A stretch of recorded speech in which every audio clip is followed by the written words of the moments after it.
Tennessee Valley Unitarian Universalist Church, and thanks for working with us on doing something new. This is the first totally online worship service that we have ever held, so you're part of our history today.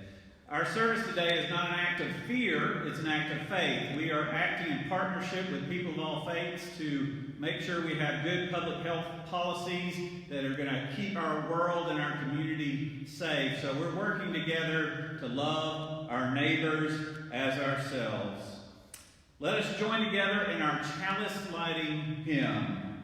Here we have gathered side by side, hymn 360.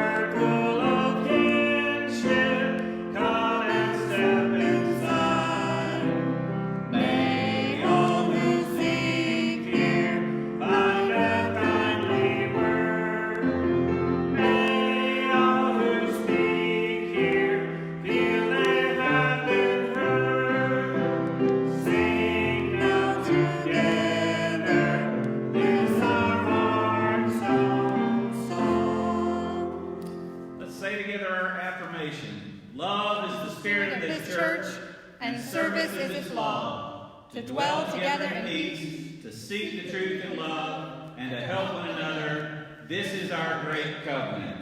Our first hymn is hymn 113, Where is Our Holy Church?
And this is a story about a man who was a pilot.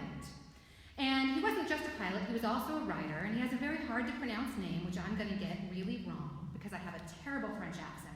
His name is Antoine de Saint-Exupéry. And in fact, he might be known to some of you watching today as the author of a book called The Little Prince. Now, the pilot, in fact, I have a picture of him here. Let's see if we can see it. There we are. And a picture of a plane like the one he flew. So this pilot, we're going to refer to him as the pilot today during the story because that's a whole lot easier than saying his name. Now, he was working nearly 100 years ago, from about 1926 to 1929, as a pilot for the mail service. And he flew really small planes. In those days, the planes weren't the big jets like we see today that fly up at 32,000 feet with hundreds of people aboard. Those planes were much smaller, just room for a couple of people, and had those two wings, and in fact had windows that you could slide open because they flew a lot lower to the ground. So this is a story that we know is true because the pilot recounted it himself in one of the books he published later. And this is a story about a very dark night when he was flying the mail from southern France across the Mediterranean and then across the Sahara Desert, flying to deliver the mail. And as you might imagine, in the desert at night, it was very, very dark. There was nothing he could see anywhere around. And after he'd been flying for a long, long time, the pilot discovered two things that made him pretty anxious. One is that he was off course. He was lost. The second one, even more concerning, was that he knew he had been flying for a long, long time and he was running low on fuel. Can you imagine what the pilot might have thought in that moment? So he began to get on his radio and radio for help, hoping that one of the people in one of the small desert town airports might hear him and help him find his course. But you see, in those tiny towns at night, the airports were closed, and so there was nobody there to hear his calls of distress. He flew on. But after a while, voices began to crackle over the radio. Because what had happened is in those little towns, the radio stations had heard his radio calls and had called in and woken up the people who worked at the airports who were able to come in and get on the radio to talk with him, to help him figure out where he was. What a wonderful thing that happened for him. So before long, they were able to work together, and indeed, he knew where he was, and he knew which direction he needed to fly in order to get to his destination. It was people in towns like Agadir and Casablanca and Dakar, and he was trying to get to Cisneros. That was his destination, and he knew where to go now. However, I bet you haven't forgotten that he had a second problem. And that second problem was getting worse and worse. Because, of course, as he continued to fly, his fuel was getting lower and lower. And in fact, at this point, he knew that his main tanks were completely empty, and he had been flying on the reserve tanks for far too long. He knew he did not have enough fuel to get all the way to Cisneros.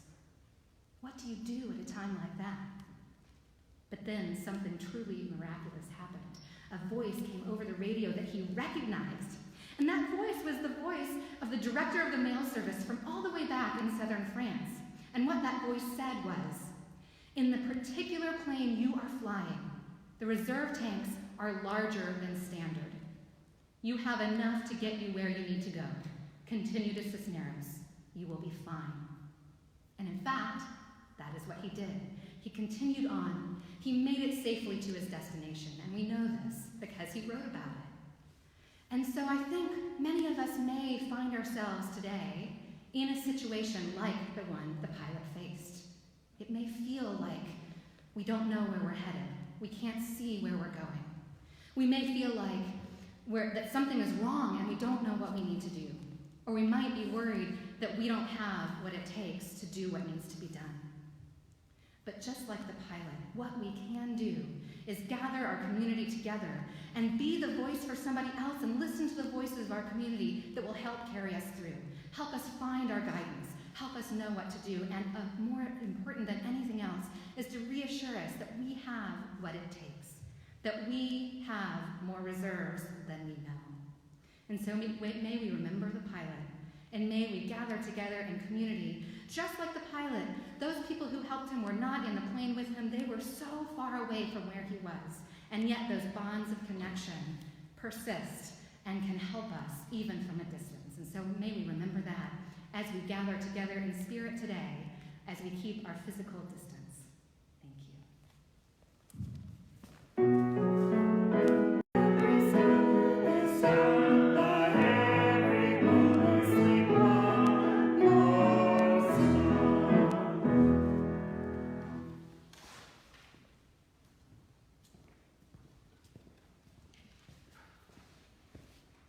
Good morning, everyone. There'll be two readings this morning. The first, Pandemic, a new poem by Lynn Unger.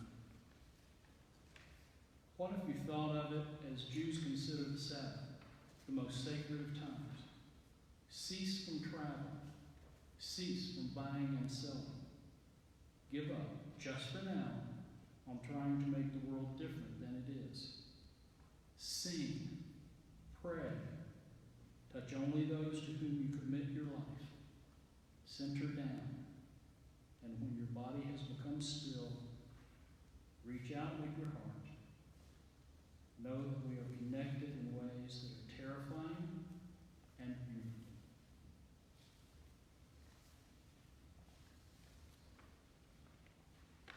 And now prayer.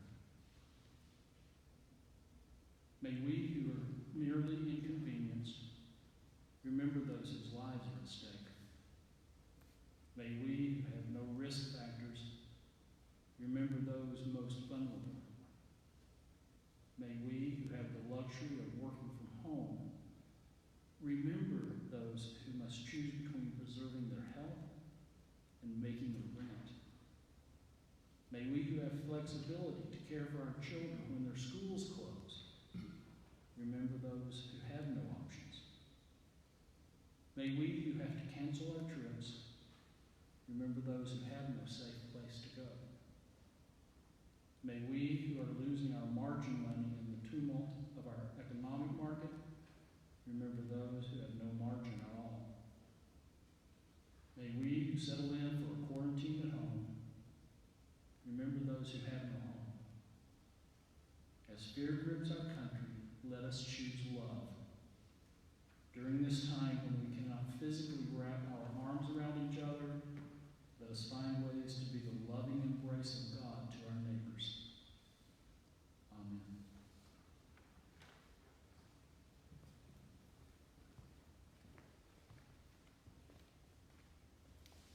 Thank you for joining us this morning in our sacred space. Our offering today goes to the general offering of TVUUC. That goes to support our building, our staff, our programs, the work we do with our members, the work we do with our friends, and the work that we do in our wider community. The ways you can give today are to go to our website, which is tvuuc.org. At the very far right-hand side, there is a tab that says Give. Click on that, and you should go to a link that allows you to give one time or to set up a reoccurring give. If you do text, and you would rather give by text giving, you can text the number 73256 and then type in TVUUC and the amount that you would like to give. Please remember that everything that you give today does go to the general operating fund of our budget. Thank you.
Joy? Joy! Good morning. Good morning. This is a great opportunity to be together. No matter, this building does not contain our spirit. It is not only our church, but we are church no matter where we are. So I am so excited. Let's do it again. Joy! Joy! So you have to be wondering, what are we going to do? How do we keep in touch? Well, you will find on the Facebook page the sign-up form for people who are interested in being willing to help if we need someone to drop off something at a door, or one thing that I'm hoping we'll get a lot of volunteers for, calls. I'm trying to set up a call tree so that everyone will have 2 or 3 people that they can call and that they can say, how are you? Are you okay? Do you need anything? You know, let us remember, if our neighbors need us, we should not avoid them. We should go freely stated. And when I say avoid them, I'm not saying go to their house. I'm saying call, be in thought, be in prayer, be in meditation. What is also important, that it is a way that we serve that inner space in us, that we seek to do good, and that we know that things will happen for us as a community. This is a new day, a new way to celebrate our love. What is our message? We are a church of love. Love is our message. Love is what we embrace in this church. And so I ask you to go to that page. It's found on the Facebook page. Sign up, be prepared, and ready to help your loved community. Now, some of you may be having fear, some of you may be having concern. Let us go in prayer with that. Let us be in a spirit of openness. Let us be together. Join me. There's no fear in love. The perfect love drives out fear, because fear has nothing to do with anger, hate, punishment. Fear has nothing to do, because fear is not made of perfect love.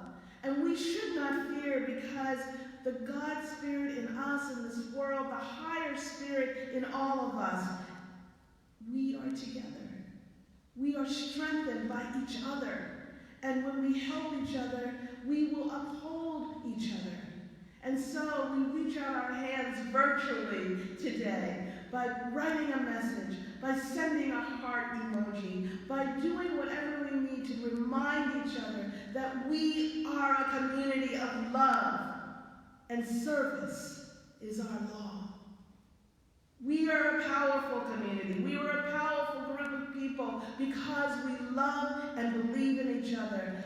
Do not let fear hold you back. Do not let fear make you stall in your hope and need to reach out through telephone, through the internet, through prayer and meditation. Let our love flow so that wherever we are, we feel it. Let us be in quiet meditation.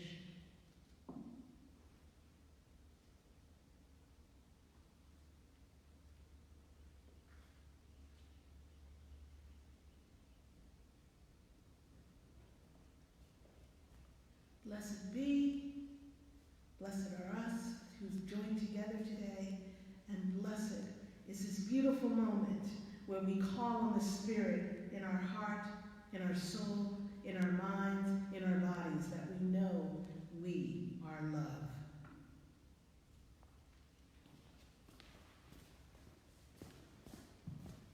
Let us join together in singing hymn 123, Spirit of Life. Spirit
We're learning how to do church differently.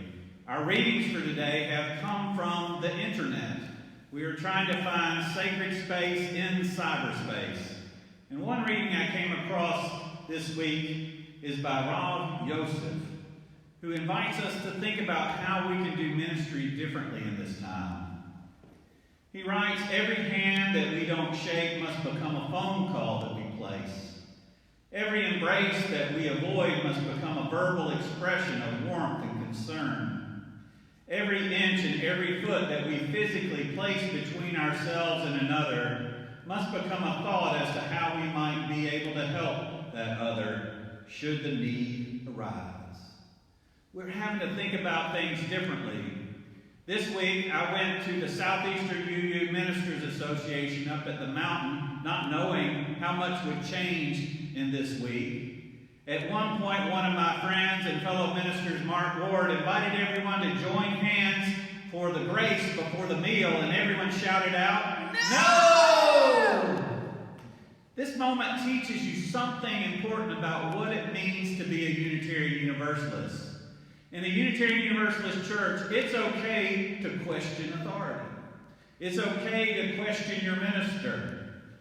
We believe that sometimes we all have insights that we need to share that will help keep our community safe and so that we can work together for the common good.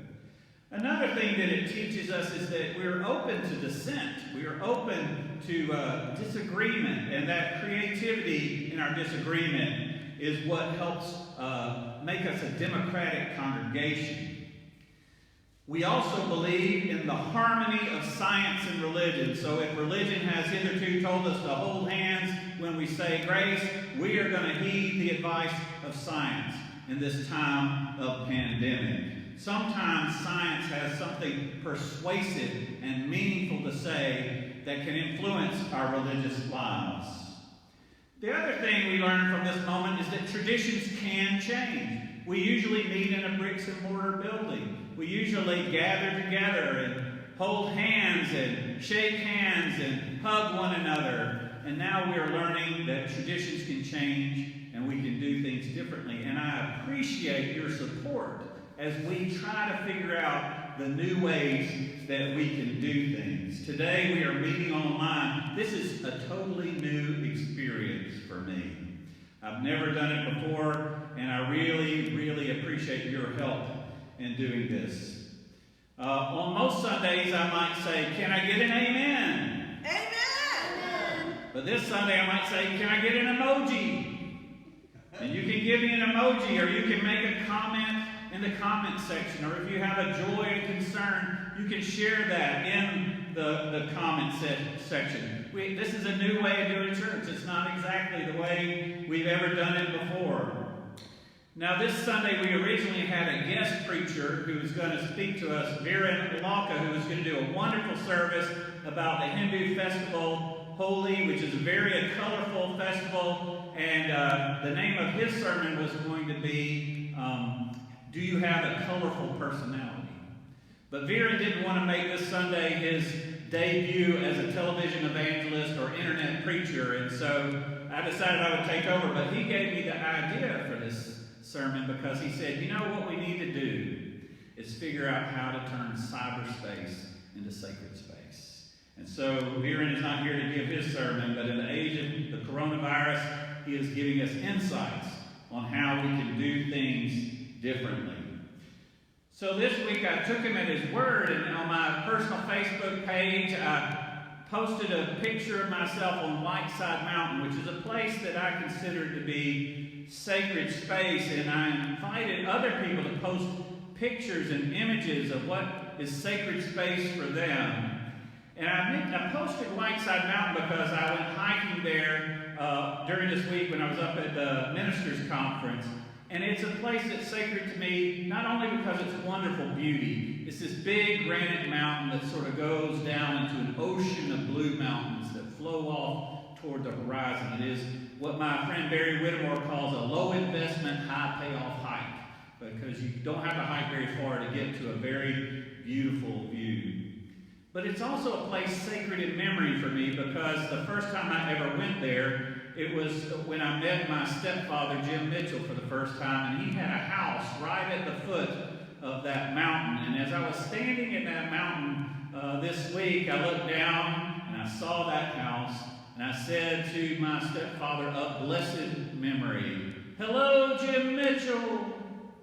And then I remembered my mom and the wedding that they had shortly after I met him. And I said, "Hello, Mom." So it's a place sacred in memory, sacred not only because of beauty, but of its connections to people I love. Other people posted pictures. Someone posted a picture of their yoga room. Another person posted a picture of the memorial garden up on the hill here at the church. Another person posted a picture of their grandfather's desk. And then there was a neighborhood park and a backyard greenhouse and the Oconaluftee River that flows through the Cherokee Reservation. And someone posted a picture of their sewing machine and the top of Mount LeConte and the view from Charlie's Bunyan and the upward view of Foster Falls. Someone posted the Atlantic Ocean, and another posted the coast of Greece. But now I invite you to think, wherever you are right now, maybe sacred space, around the dining room table, or in the living room, or in your study, wherever you're watching, wherever you are, we are connected together, is sacred space. And as I looked at everyone's posts, it occurred to me that we truly do have an opportunity to turn cyberspace into sacred space. We may be quarantined in different houses, separated by a church building closure, but we can still be close to each other and share with each other. So I invite you to post a picture of sacred space for you. If you want to post that in the comments section, either on our main page or in the members and friends page, or you can email it to me. Look forward to seeing your visions of sacred space, and maybe stay connected that way. Now, there's another reason that cyberspace is sacred space for me, and that's because me and my wife Suzanne do a lot of our grandparenting online. Our granddaughter Renelyn lives in Fort Collins, Colorado, which is a long distance. Talk about social distance. And so we learned how to be grandparents on the computer. And one thing I can tell you is it's possible to play hide and seek on the computer. And it's possible to play peekaboo on the computer. And it's possible for Granddad to put on a little puppet show. I'm not going to do that today. But it's possible to be in relationship with each other even at a distance. And my wife, Suzanne, suffers from a chronic illness that makes her one of the most vulnerable people during this particular time of pandemic. And one of the things that I've loved is watching her read stories to our granddaughter. Since she's not able physically to make the travel all the way out to Colorado, she is still able to see those online and read stories that she read to our children, like The Big Hungry Caterpillar and Goodnight Moon. So, if insomuch as we've been able to figure out how to be grandparents online, maybe you and I, maybe we as a community can learn how to do ministry online. Learn how to stay connected with each other as we keep our country and our world and our city and our neighborhood safe. That is my hope. Under best of circumstances, I'm a Beatles fan. And I love to sing that song. I want to hold your hand. I want to hold your hand. But not today. Not today. Maybe a more appropriate song would be the one that Miriam Davis suggested on her Facebook page, a song by the Police. Don't stand so close to me. However, if during this pandemic we we find creative ways to be close in spirit, even if we can't be close together in body or close together in the same room or in the same building. Let us, in the next few weeks, be creative about creating a church where it's okay to question authority, where it's okay to offer our dissent, where it's okay to blend science and religion, where it's okay to change our traditions and try something new. Our closing hymn is by Beethoven, and he wrote it during a really dark time in his life that he was losing his hearing. And the song is about what Janetta would say, joy. It's all about joy, but it's about the kind of joy that hits us in the darkest times. So even if we cannot hold hands, let us say to each other, peace, or peace, live long and prosper, or power to the people, or namaste, the God in me sees and recognizes the God in you, or as Janetta always urges us to say, joy. Our closing hymn is hymn 29, Joyful, Joyful, We Adore Thee.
Church, the world awaits your new and creative forms of ministry. Let's keep each other safe and go and heal our world, proclaim the truth that makes us free.